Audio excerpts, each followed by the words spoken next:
Ladies and gentlemen, good evening. My name is Duncan Brown, and I am a trustee with the Baltimore Council on Foreign Affairs. I hope this webinar finds all of those tuned in safe and well. Before I introduce Dr. Franklin Miller, a quick announcement regarding the logistics for tonight's webinar. We are using the Zoom webinar platform tonight, so everyone is automatically muted and will stay muted. Additionally, the only persons you should see on your screen will be myself or Dr. Miller. Tonight's webinar will include remarks by Dr. Miller, followed by a Q&A session. Audience questions will be handled through the Q&A function in Zoom. The Q&A button should be located at the bottom of your screen. Just click on the button, type in your question, and then hit submit, or just hit return. Please note that this webinar is being recorded and it will be available on the Baltimore Council on Foreign Affairs website in about 2 weeks. And now to tonight's speaker. Dr. Franklin Miller is a principal of the Scowcroft Group, which provides clients with both strategic and tactical advice on defense, national security, foreign affairs, and intelligence policy. He is internationally recognized on non-proliferation, nuclear deterrence, and arms control policy and defense. Dr. Miller served for 31 years in the U.S. government, including 22 years in the Department of Defense. He served under 7 defense secretaries in a series of progressively senior positions. This included 4 years as special assistant to President George W. Bush and the senior director for defense policy and arms control on the National Security Council staff. Following his retirement from government in 2005, Mr. Miller joined the Cohen Group for 5 years, first as a vice president and then later as a senior counselor. For his government service, and excuse my language, Mr. Miller has received a boatload of awards from the U.S. government, but he has also been awarded, amongst other things, the French Legion of Honor. This is the highest French Order of Merit for both military and civilian personnel. It's established in 1802 by Napoleon Bonaparte. He's received Japan's Order of the Rising Sun. He's received similar awards from other nations, and he was also knighted honorarily by Queen Elizabeth herself in recognition of his many contributions to U.S.-UK relations during his decades of government service. Mr. Miller currently serves as Mr. Miller currently serves on the U.S. Strategic Command's Advisory Group. He was a member of the Defense Policy Board from 2008 to 2020. He is a member of the Council on Foreign Relations and a director of the Atlantic Council of the United States. He is also chairman emeritus of the board of the Charles Stark Draper Laboratory in Cambridge, Massachusetts. And he also serves on the board of directors of Airbus, U.S. Space and Defense, and Sandia National Laboratory. Please join me in giving a warm, albeit virtual, welcome to Dr. Franklin Miller. And sir, over to you. Mr. Brown, thank you very much for those kind remarks. And for those old enough to remember Richard Allen, I've got to say that I am a Mr., not a doctor. So lest anybody believe that I'm flying under false colors, I never got a doctorate. But it's a real pleasure. It's a real pleasure to be back before this distinguished group again. And I thank those responsible for inviting me. I must say, I do miss the magnificent view of the harbor and of the USS Constellation. I have some prepared remarks, but they're fairly short, as I believe that the best value for an event like this, even in the COVID era, is to engage directly with you by responding to your questions. So this is the third time I've been asked to share my views on nuclear deterrence with you. Those of you who know me or have read my various opinion pieces will not be surprised to learn that since my appearance in 2012 and 2019, my views have changed, not one bit. Indeed, they have strengthened over the years as the predictions I made to you have been borne out. Let me set the stage for you. The world has become even more dangerous since I was last with you in 2019. This has been recognized by the new Biden administration. Its National Interim Security Guidance, just published in March, says, we cannot pretend the world can simply be restored to the way it was even 4 years ago.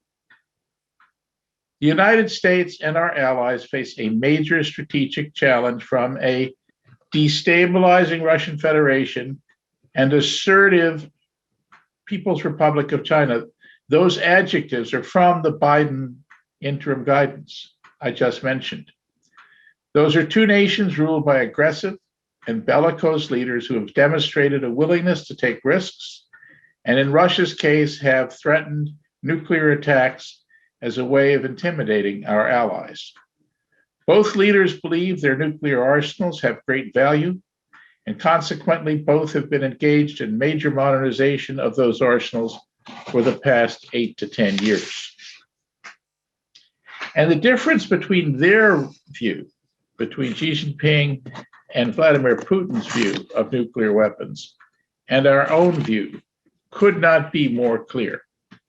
US nuclear deterrent policy is virtually unchanged since the Kennedy years. Our nuclear weapons serve to deter nuclear attack on ourselves and our allies, and as a last resort, to deter major non-nuclear strategic attack. Our policies and programs seek to make clear to potential aggressor leaderships that there will be no winners in a nuclear war, and that an act of armed aggression against the United States or our allies risks escalation to nuclear war and to the destruction of their homelands. The purpose of deterrence, therefore, is to influence how the enemy leadership thinks and assesses risk. In my judgment, the best and most succinct statement of this can be found in what is known as the Scowcroft Commission report, something that was chartered by President Reagan in 1983, and that was headed by my dear friend and late boss, General Brent Scowcroft. Here's what the report says. Deterrence is not and cannot be bluff. In order for deterrence to be effective, we must not merely have weapons, we must be perceived to be able and be prepared, if necessary, to use them effectively against the key elements of an enemy's power. Deterrence is not an abstract notion amenable to simple quantification. Still less is it a mirror of what would deter ourselves. Deterrence is the set of beliefs in the minds of the enemy leaders, given their own values and attitudes about our capabilities and our will. It requires us to determine, as best we can, what would deter them from considering aggression, even in a crisis, not to determine what would deter us, end quote. Conversely, over the past decade and a half, Russian nuclear strategy has evolved into one seeking offensively to menace and intimidate Moscow's neighbors, who also happen to be our treaty allies. It also appears now that the Kremlin leadership contemplates the use of low-yield nuclear weapons to consolidate aggressive gains accomplished by conventional forces. Chinese nuclear strategy remains, as it always has, opaque, but there are strong emerging suggestions that Beijing is studying and adopting the Russian model. So the difference between the US approach to nuclear weapons as a defensive tool and the Russian and likely Chinese approach of those weapons serving as offensive tools could not be more clear. Some analysts argue that deterrence against China and Russia no longer depends on nuclear weapons, but rather on cyber, space, advanced conventional forces, and technologies such as artificial intelligence. To be sure, both Moscow and Beijing have developed, separately, an integrated approach to warfare, which incorporates new nuclear weapons and advanced conventional space and cyber capabilities. That would notwithstanding, any decision either President for life would face in thinking about using force against the United States or our allies must be taken in light of the backdrop of our nuclear forces. Putin or Xi, in considering whether to commit armed aggression, must weigh the risk that ultimately such action could lead to nuclear war, and that nuclear war could lead to the destruction of Russia or China as they treasure it. That bedrock fact is crucial to continued effective deterrence for the foreseeable future. It requires us to have a modern and credible deterrent in order to demonstrate to them and to our allies that we have the capability and the will to deter attacks. But we are at a critical moment with regard to the viability of the U.S. strategic deterrent in the 2030s and beyond. I hate to invoke that now well overused phrase, inflection point, but that is really where we are. I ask you to remember that the foundation of today's strategic nuclear triad, the Minuteman Icbms, the Ballistic Missile Submarine Force, and the B-52s, those foundations were laid in the last years of the Eisenhower administration and in the early years of the Kennedy administration. 20 years later, the Reagan administration picked up and expanded programs which began their gestation in the Ford and Carter administrations to recapitalize the Kennedy triad. 20 years after that, the administration of George W. Bush should have taken a similar recapitalization, but it did not. It did not do so for two reasons. First was a fundamental misreading of the aims and intentions of Vladimir Putin. Second was a monocular focus on the wars in Iraq and Afghanistan without regard to developments in the wider world. And so we find ourselves today relying on the fruit of the Reagan program. But that fruit is overripe. We have a force which will, within the next decade, require modernization or retirement. There is little ground in between. I don't propose in these opening remarks to address any specific weapons program, but I'm happy to speak about each or every one of them during our question and answer period. So the bottom line is, first, deterrence rests on the combination of capability and will. Second, if we do not have the capability to underwrite our policy by replacing our obsolescing force, we will appear weak and increase the odds of our being tested. Third, if we do not demonstrate that we have the will to use our capability when we or our allies are threatened, we will be tested. And in either case, deterrence is weakened. It's not too fine a point to make that whether we follow through on modernizing our strategic forces is a test of both capability and will. A test of capability, which if not modernized, will be found lacking, and a test of will to carry out the program on which deterrence rests in the future. Now, many of you will be aware that there is an international movement which has produced a treaty to ban nuclear weapons altogether. From one standpoint, that emotional approach is understandable. The enormous destructive power of nuclear weapons gives everyone pause. But eliminating those weapons, even if possible, will not create a better world. Those of you who study history will recall that the world before nuclear weapons was not exactly a peaceful utopia. Let me revert now to some things that I said in 2012 to this group. I ask you to consider the number of times Europe's great powers went to war with one another since 1648, the date when the Treaty of Westphalia ushered the modern nation state into existence. From 1648 to 1800, there were at least 7 significant wars. From 1800 to 1900, there were at least 6 significant wars, and that includes lumping all the Napoleonic Wars as one, and similarly counting the 3 wars of Italian independence as one.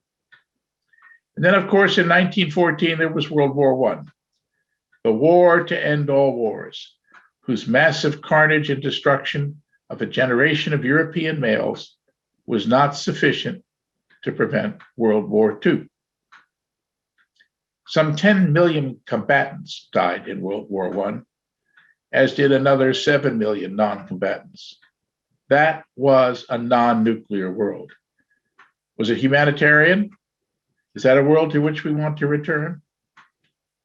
An estimated 20 to 25 million combatants perished in World War II.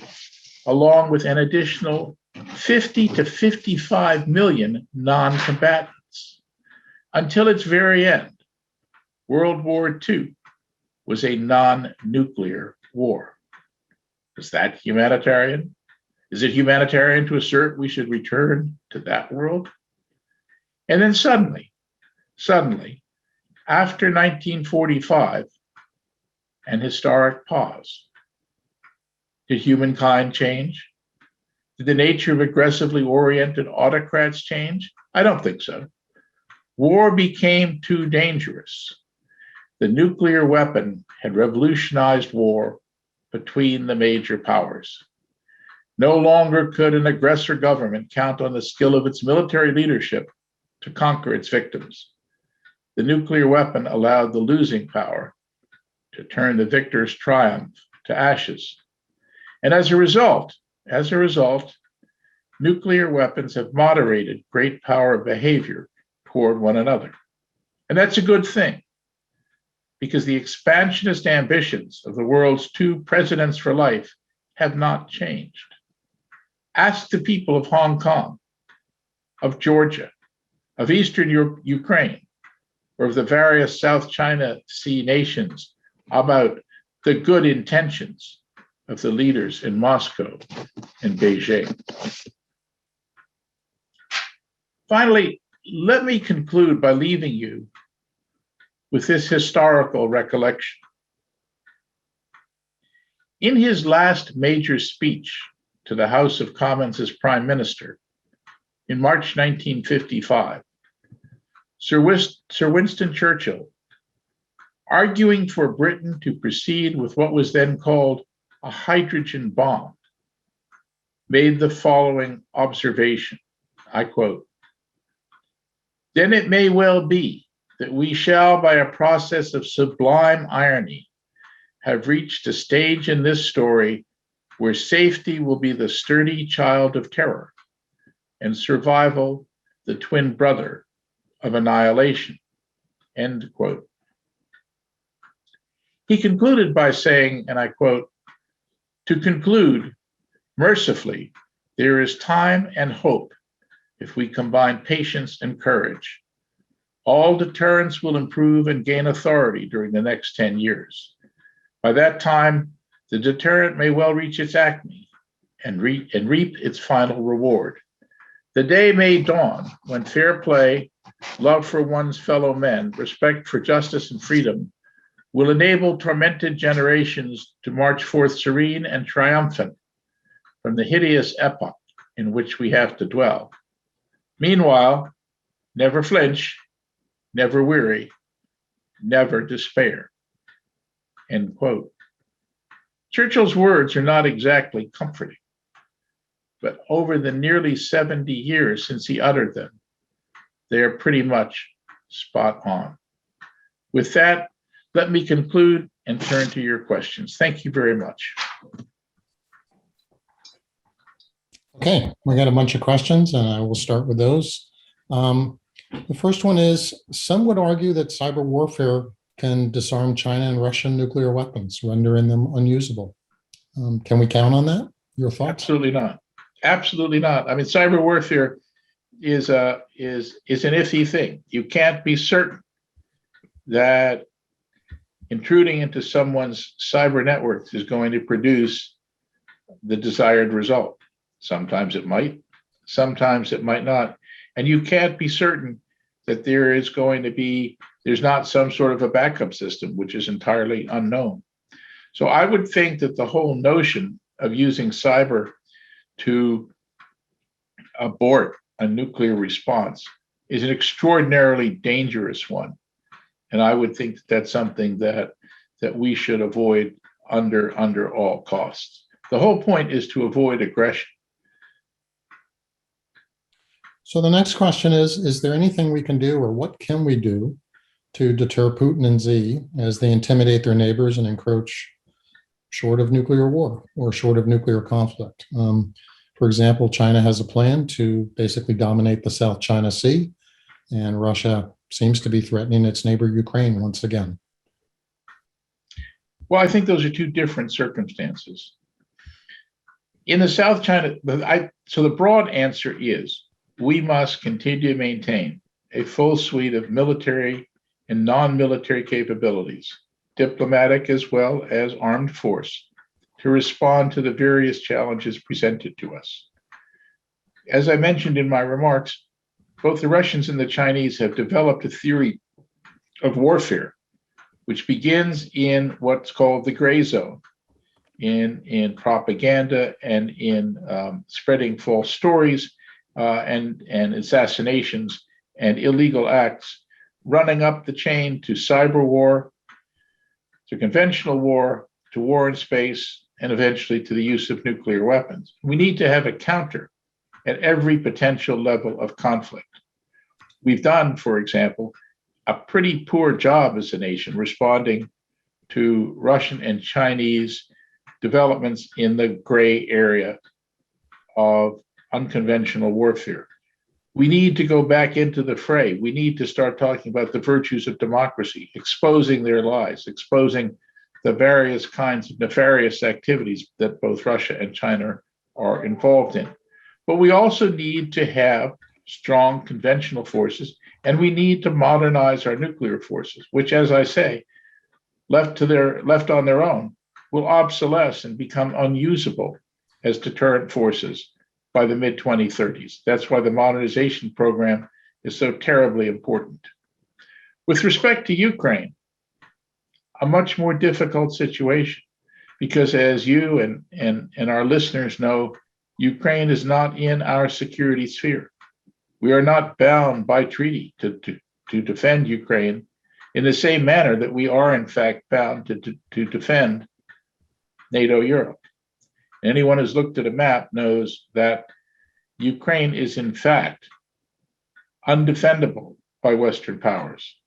The logistics, the insertion of troops, the fact that the Russians can mass major forces on both Ukraine's east and west mean that a diplomatic situation has to be found. There is no military solution to the Russian intimidation of Ukraine. And the notion that Ukraine should be admitted to NATO, I find foolish and dangerous. One, because it clearly crosses one of Putin's red lines. Second, because, as I said before, becoming a part of NATO doesn't mean that it's defendable. We cannot defend Ukraine militarily. So again, for those treaty allies to which we extend our deterrent, which is to say NATO, South Korea, Japan, Australia, we need to have strong conventional and nuclear forces so that the Russian and Chinese leadership understand that if they take aggressive action, if they attack us or our allies, ultimately, that could result in the use of nuclear weapons and destroy everything they hope to preserve. So I want to switch gears a little bit and go back to China. So Taiwan is not a treaty ally, but it kind of is a treaty ally. It's kind of in that middle area, if you will. So first, there's two parts to this. So how likely is a mainland Chinese invasion of Taiwan in the near term? And if it does happen, how should the U.S. respond? Is there a line in the sand when we would actually intervene to protect Taiwan? I don't know. I don't know that an invasion of Taiwan is likely. I don't think anybody knows whether an invasion of Taiwan is likely. If it is likely, it is because Xi Jinping has judged that the risks of doing so are very, very low. The Biden administration has declined, as has its predecessors, to say whether we would become militarily involved in defending Taiwan. But the loss of Taiwan would create significant doubts among at least our allies in the Pacific, as well probably as our allies in NATO, about our ability and our will and our determination to defend them against aggression. So this is quite a fraught area. But there are other things going on in the South China Sea, which China is trying to claim using false legal arguments as an inland lake and therefore having jurisdiction over any traffic that passes through it. China is threatening Japanese islands, the Senkakus. China is intruding into the territorial waters of Vietnam and into the territorial waters of the Philippines. We can't do anything to help the Vietnamese and the Filipinos unless they decide that they want to take a stand. If they do, there are things that we can do in the gray area and elsewhere that can offset Chinese power. And one of the huge strengths of the United States of America is that we do in fact have allies. Russia and China have no friends in the world. They have no allies. They have no one who will come to support them militarily. We do. But we need to continue to make certain that allied governments and allied populations believe in our commitment to defend them. I'm just going to read this next one because I try to summarize these things and combine questions if I can, but this one I just can't do. So I'm just going to read this thing and bear with me. So history is the lesson, as you say, that nuclear weapons were not the reason for less war. It was the formation of the UN and a worldwide resolve that has been eroded over time. We, the United States, are the ones that use nuclear weapons, not China, not Russia. The US set that tone. We have other means of mass destruction, viruses, biological weapons that we have as a deterrence. Why not lead the world towards disarmament and a focus on the real security threat we face globally, climate change? Why not direct all those billions towards a reinvigoration of the UN to save human civilization rather than the I can't pronounce it, anarchist, I just Got it. Veneration of nuclear weapons and all the nuclear pollution that they create. Well, that's a lovely thought. It's a lovely thought. It's the embodiment of Franklin Roosevelt's idea of creating the United Nations. But it didn't work. It didn't work. It did not curb the aggressive intent of the leaders of the Soviet Union. It has not curbed the aggressive intent of Vladimir Putin. It has not curbed the aggressive intent of Xi Jinping. The world is not a peaceful place, and mankind can be evil. And the autocrats who run those two countries, the leader of Syria, the leader of Myanmar, demonstrate on a daily basis the brutality and the inhumanity of what we call the human race. Our weapon systems, whether they're conventional or space or cyber or nuclear, are designed to preserve the peace for ourselves, for our treaty allies, for the democracies that exist around the world. The notion that we would use other means of mass destruction, the origin of which is uncertain, and therefore their ability to serve as a deterrent is uncertain, like viruses, just does not hold water. Furthermore, we are bound by international law and international treaty to have given up biological weapons and chemical weapons. I would point out that we now know that the Russian Federation, despite having signed the Chemical Weapons Convention and having forsworn chemical weapons, still has them and still uses them. And there are doubts being raised, without my having to take the position either way, about the origins of the Wuhan virus.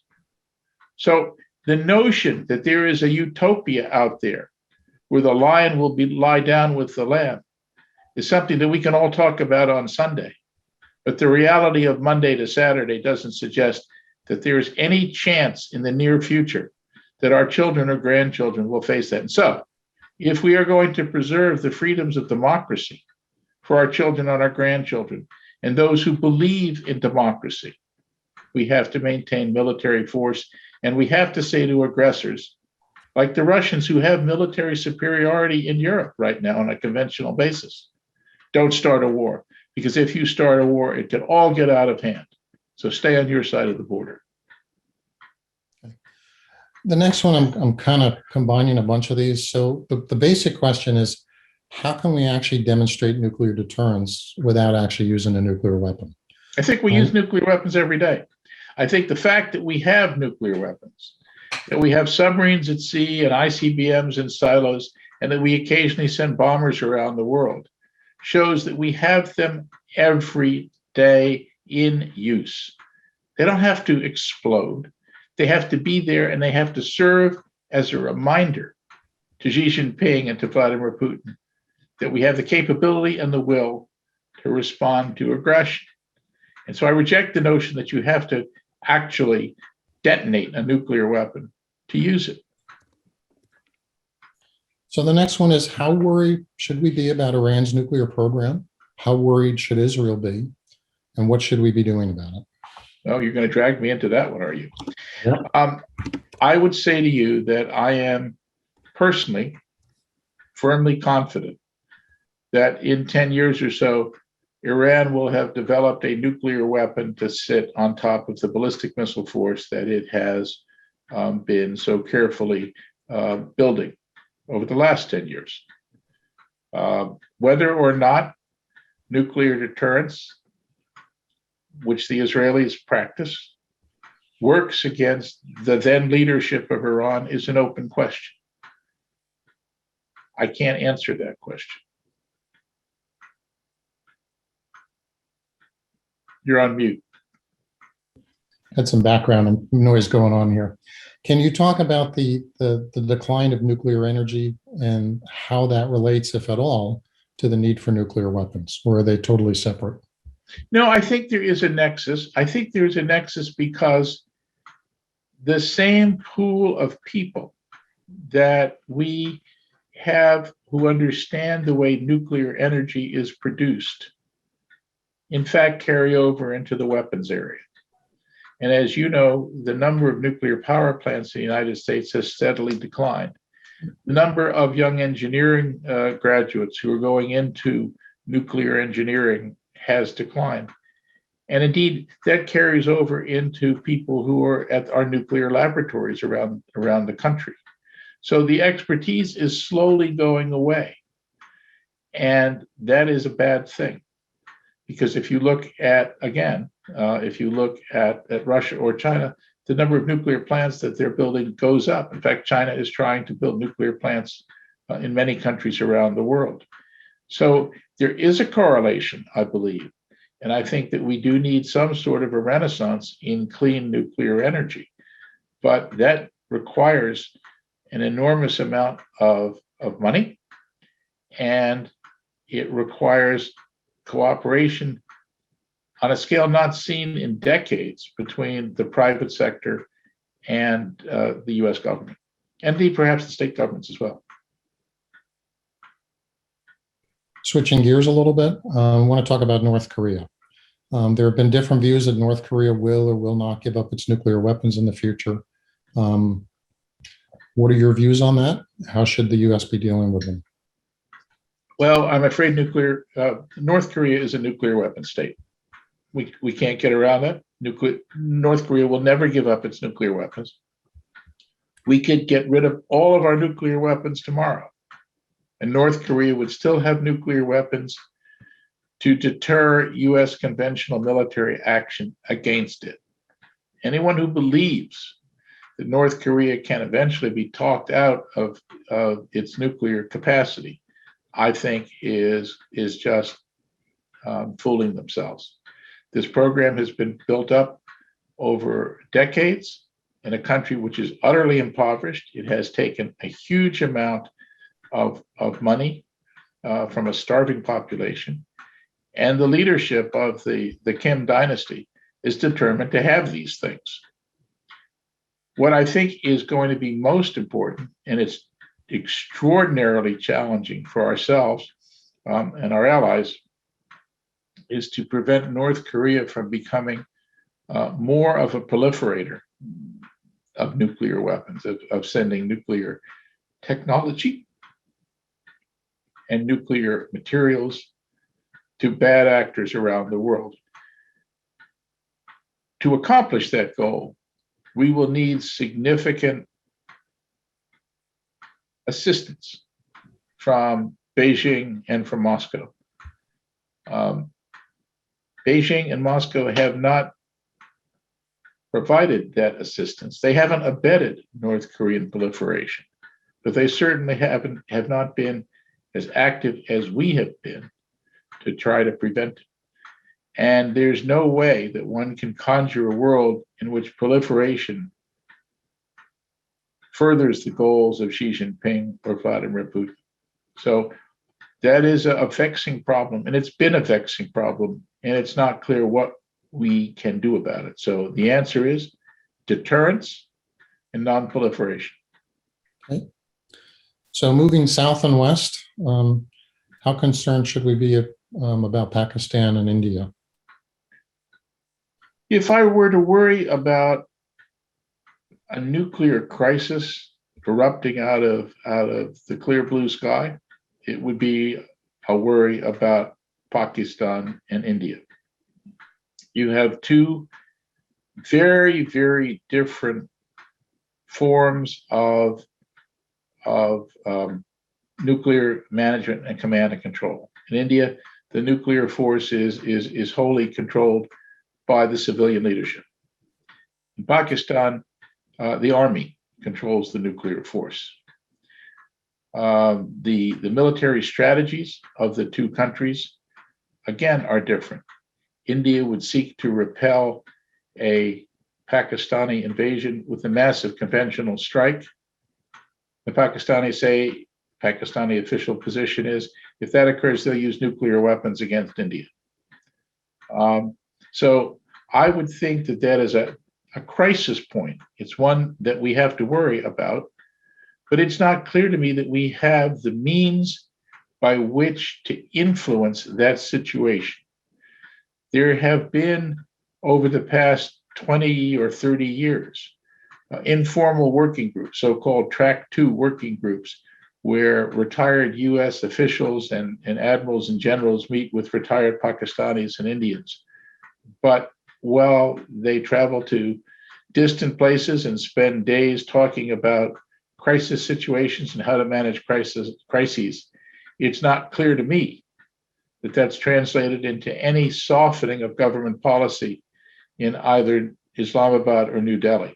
So I do worry about that. I think that is a place where a crisis could quickly spiral out of control.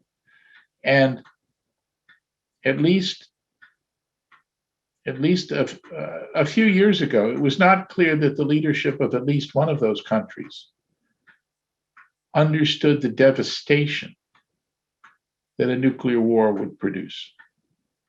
I can't say any more than that. So the next question revolves around the nuclear triad and continuing with the triad and continuing with making the necessary improvements to the triad. And part of the argument that's being made here in the question is beyond imposing cost to the adversary, is there a reason to maintain the land-based ICBMs? Or, for example, with the bombers, are they really going to be able to make it to their nuclear weapons release points? And finally, if the submarine portion of the triad, is presumably invulnerable, why not just invest in it? Good question. I think that's a terrific question. So the place to begin is to note that those people who attack the triad as being redundant and having overlapping capabilities are absolutely right. It's designed to be that way. It's designed to offset various failure modes of each leg. So each leg has a different kind of a failure mode, and each leg presents an enemy defensive planner with a different attack azimuth and different means of attack. So the point is, if we have to retaliate with nuclear weapons, the weapons are going to get through as a general matter of course. If we continue to modernize the bomber force by buying a replacement for the air-launched cruise missile, those weapons, which are very stealthy, will get to their targets. As a matter of historical interest, the air-launched cruise missile we have today, the so-called Alchem B, was introduced in the force in 1980 with an expected service life of 10 years. It is obsolescing very badly. The system poses great problems for its maintainers. And there is a new system called the Long Range Standoff Weapon, LRSO and Pentagon E's, that is capable of replacing the Alchem B, but we need to get on with it. The submarine force is being modernized because we are building a new strategic missile submarine, the so-called Columbia-class SSBN. First one is supposed to be in the water in about the end of this decade, maybe the early 2030s, because the existing Ohio-class SSBNs, which were built 1 year after another in the 80s, are going to come out of the force in the 2030s on their 30-year anniversary, so to speak. You can extend one or two boats, but not the whole force. So you've got to build new submarines. You've got to life extend the Trident II missile. The Trident II missile entered the force in 1989. That's 30 years ago. By the mid-2040s, it's going to be over 50 years old. And so we need to do things to modernize the Trident II missile. And we need to do some things to modernize the warhead mix of the submarine force. Currently, the submarine force carries two types of warheads, a so-called W76 and a so-called W88. But the mix of the 76 to the 88 is 3-to-1.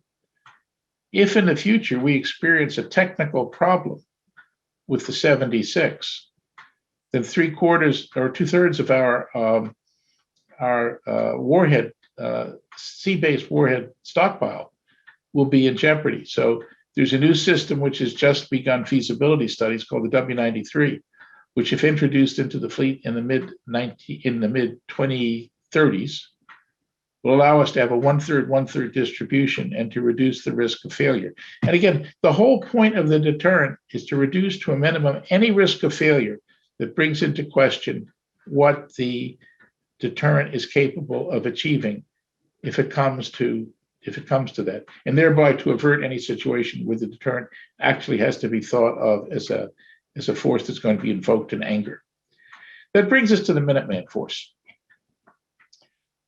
The Minuteman Force, 400 single warhead systems. The single warhead ICBM has long been described by strategists as a very stabilizing system because destroying it doesn't provide any gains to the attacker. The attacker has to use at least one and probably two warheads to destroy a single warhead ICBM. The so-called attack ratio favors the defense.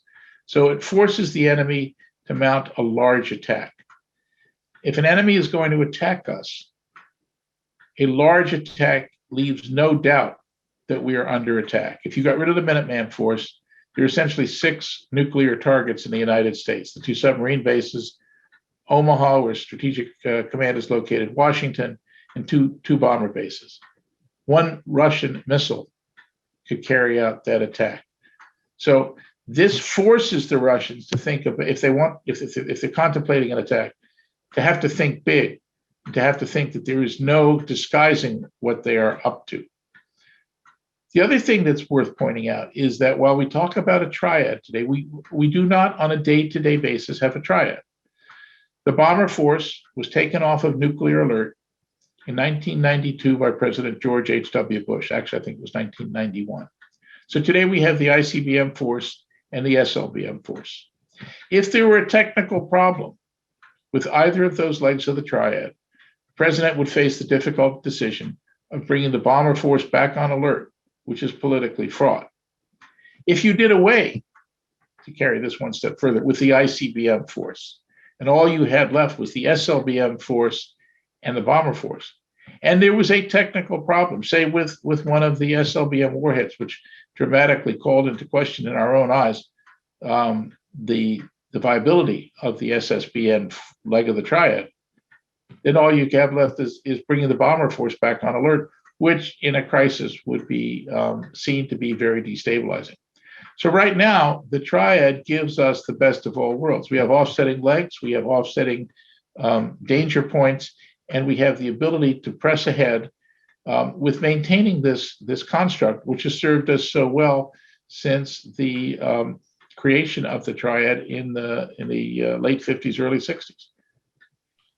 So I want to switch away a little bit from the triad and talk about what we call our tactical nuclear weapons, as opposed to our strategic nuclear weapons, which are part of the triad.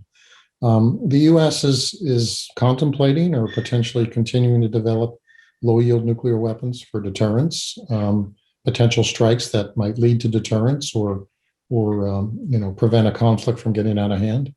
And one of those is possibly bringing back basically a ship-based Tomahawk, nuclear tip-based Tomahawk, or basically its successor. Your thoughts on that? Well, first, I think we should reset the stage. I mean, the United States, throughout the Cold War, had a large tactical nuclear weapons arsenal. At its highest, 7,000 tactical nuclear weapons deployed to Europe. That stockpile was gradually reduced during the Reagan presidency. And in 1991, President George H.W. Bush retired 90% of the arsenal, leaving us with small number of airdropped weapons in Europe. The Russians pledged to do the same thing, but they lied. Putin has rebuilt a vast arsenal of several thousand tactical nuclear weapons launched by aircraft, submarines, and ground-based systems. Why did he do that? In our judgment, the reason he did that was because he perceived a gap in our deterrent capabilities. He believed that he could use tactical nuclear weapons with low yields to which we had no response. The Defense Department, under President Trump, but without any input from President Trump on this, introduced into the fleet a small number of low-yield Trident warhead variants to serve as a deterrent, to serve as a warning to President for Life Putin that he can't use low-yield nuclear weapons to consolidate gains that he achieved by attacking NATO. The nuclear-tipped sea-launched cruise missile was an idea that came out of that same nuclear review conducted in 2018 under Secretary of Defense, then Secretary of Defense, Jim Mattis. It was mentioned as a potential additional deterrent and also as an arms control bargaining chip.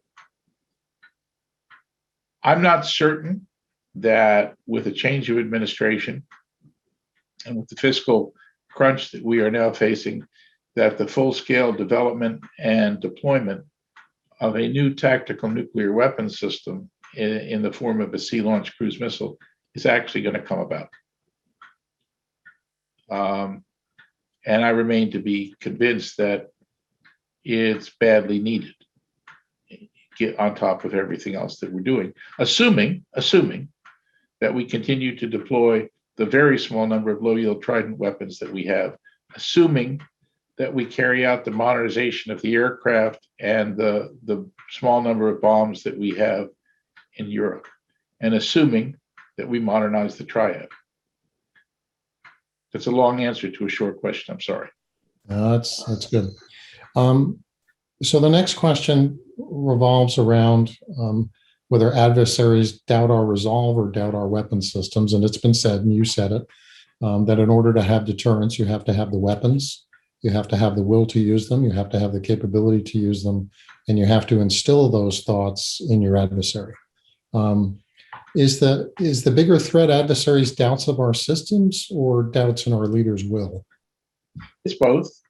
When you look at the age of our systems, at some point it's quite clear that they're no longer going to be systems we can rely on. President Obama's last Secretary of Defense, Ash Carter, was very clear in saying that this isn't a choice between new systems and extending the life of old systems. It's a choice between new systems or retiring old systems without replacement. The Minuteman III Icbm was first deployed in the mid-1970s. That already makes it 50 years old. By the mid-2030s, by which point it was supposed to have been replaced, that'll be 60 years old. Now, are the Russians going to believe that 60-year-old systems are going to continue to serve as a functioning deterrent when it's quite clear that the Minuteman system is suffering from part shortages and parts which were manufactured decades ago and for which good replacement systems aren't available? The SSBNs are going to have to be retired. You can't go to sea in a submarine indefinitely. So that there will be a point in time when Xi Jinping and Vladimir Putin and their military will begin to believe that those systems will not work. The Al-Khabi ability to penetrate advanced Russian air defenses is questionable as it is. So we need the long-range standoff weapon for that. Again, as I said in my prepared remarks, we know we have to modernize those systems. The Russians and Chinese know we have to modernize those systems. If we quail from doing that, that's an indication about our will. It's an indication about whether we are in fact committed to having a deterrent which covers attacks on the United States of America and attacks on our allies.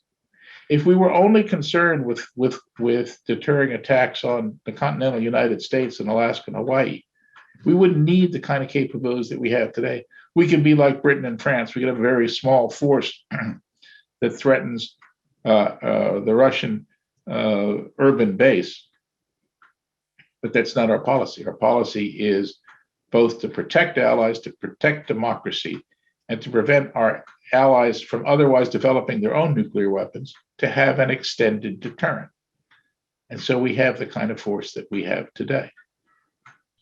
Can you comment on the command and control of nuclear weapons in the United States, and are they up to modern world threats? The biggest fear, of course, being that, a cyber attack occurs and somehow an adversary has gotten into our system, and we go to use these things and they just don't work. That's always got to be a concern.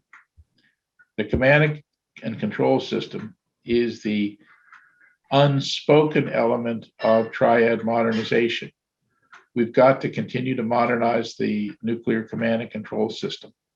This has been a project that's been underway for quite some time. It was kicked into higher gear by then Secretary Mattis when the current Vice Chairman of the Joint Chiefs, John Hyten, was the commander at STRATCOM. And so there's an enormous amount of work going on in that area. The notion that the system could be vulnerable to cyber attack is why we're not just going to have one system. We're going to have redundant systems that are going to work independently from one another. So again, as in the whole triad philosophy, a failure of one part of the command and control system will not affect ultimately the president's ability, any president's ability, to order the force into action. But again, critically for the United States, we now have learned that we have to look after the security of our supplier base. I think I heard yesterday that 90% of semiconductors in the world are manufactured in Southeast Asia. And that we are today not manufacturing automobiles because there's a shortage of semiconductors. We can't allow those kinds of critical components only to be built overseas. We have to have some sort of trusted mechanism in the United States where we can be utterly confident, totally confident, 100% confident that no viruses or bugs or backdoors have been built in to the components that we are buying to build these weapon systems. And that's a huge challenge. So the one of the worries about the submarine force is that the oceans might become transparent. Mm-hmm. In other words, basically they've been opaque to various sensors for a long period of time. But as technology progresses, particularly, for example, non-acoustic sensing, that the oceans might become transparent and therefore our submarines might become vulnerable. Do you have any comments on that? So in 1972, as a shiny new ensign, I went aboard a brand new Navy destroyer, and I was the ASW officer for a couple of years. And those were the years my ship was one of the ships that pioneered the use of passive sonar on surface ships, something that had heretofore only been practiced by the submarine force. And of course, as people did passive sonar, the oceans were going to become transparent. And for every year and every decade since I was an ensign, the oceans are soon to become transparent. And maybe one day the oceans are going to be transparent, but I don't see that on the horizon, not now. The other point I would make is that even if the oceans were transparent, and I'm not saying that they're going to be, killing a submarine is a very difficult task. Unless these thousands of projected killer drones exist, their ability to find the submarine is questionable. And if the oceans are transparent, just to give you a scenario, if a Russian satellite spotted a US SSBN and the message was relayed to Moscow, and an ICBM was launched at the spot where the submarine was, 20 minutes later, the submarine would have created a pretty large area of uncertainty. So killing that SSBN becomes very, very difficult. And if you allow for time late and for retargeting of the Russian ICBM, the area of uncertainty grows even larger. So yeah, I've heard those stories. I personally don't believe that that's going to happen. Okay. Got one more for you, and it kind of switches gears a little bit, but that is, it's how worried are you about violent extremists gaining access to a nuclear weapon for use against the US or her allies? Well, I guess, sadly, we now have to ask that question both at home and abroad. I believe that at home, the procedures we have in place give us 99.5%, I made that number up, but 99.5% guarantee that extremists cannot gain access to a US nuclear weapon. I think that is almost certainly the case as well in the United Kingdom and in France. We used to worry in the bad old days of Yeltsin, when there was great stress on post-Soviet Russia, that nuclear weapons could be spirited away there. And so we had a huge program called the non-Lugar program to try to improve the security of Russian nuclear systems. I suspect that the chances of extremists in Russia getting their hands on them is lower, but not much so. I think it's probably pretty firm. I think the party in China keeps a very tight grip on its nuclear weapons. If I were to worry, I would worry about North Korea, and I would worry about Pakistan.